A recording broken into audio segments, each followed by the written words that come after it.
Good morning mga idol, mapagpalang araw po sa ating lahat dyan. Welcome to my channel, Papa Odis Vlog. Guys, for today's video nga pala natin ay magluluto tayo ng pork ampalaya. Ayan natin ang mga sangkap na gagamitin.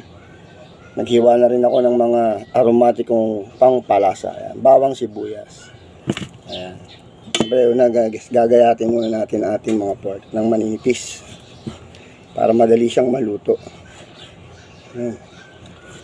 Tapos tsaka natin siya igigisa.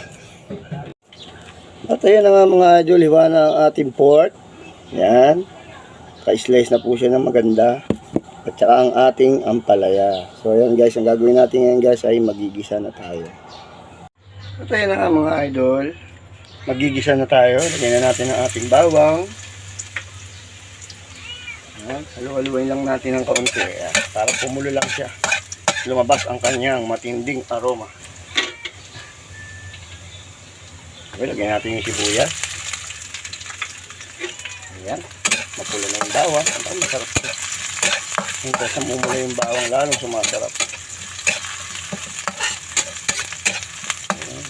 At saka natin ilagay ang ating pork. Yan. Sa huli na natin ilalagay yung ampalaya. Palalambutan muna natin ng kaunti ito. Almost 30 minutes. Ayan.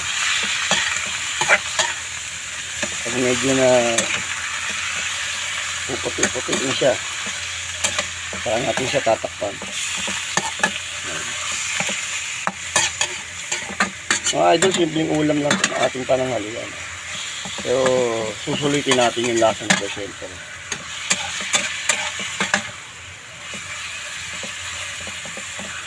Masarap sana kung ampalaya at itlog. So, nakakasawa naman yung palagi yan.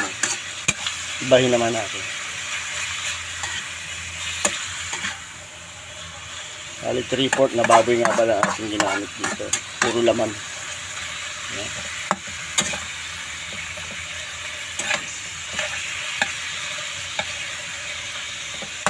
Hindi pala 3/4 to, kalahating kilo lang pala to.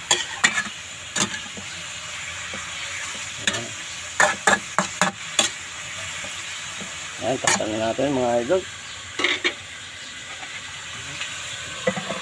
After 30 minutes, lalagyan na natin kanyang panimpla at ang kanyang ampalaya.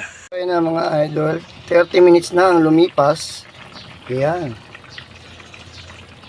Malambot na ang ating karne ng baboy. Ayan. Siyempre, lalagyan na natin ang kanyang mga pampalasa. Lagyan natin ang paminta.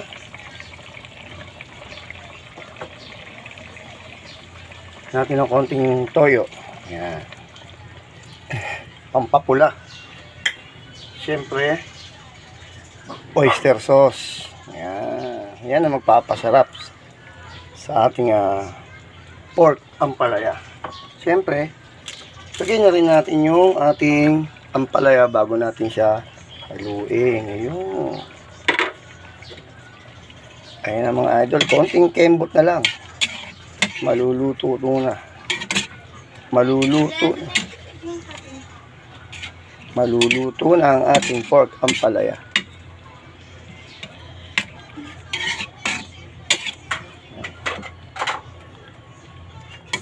Yung gusto ko dyan, yung sauce. Mas masarap yung may sauce. May pambahog sa kaning lamig. Ayan guys, takpan na natin muli ang ating pork ampalaya. Isang kembot na lang guys, luto na yan. At ayan na nga mga idol, luto na ang ating pork ampalaya.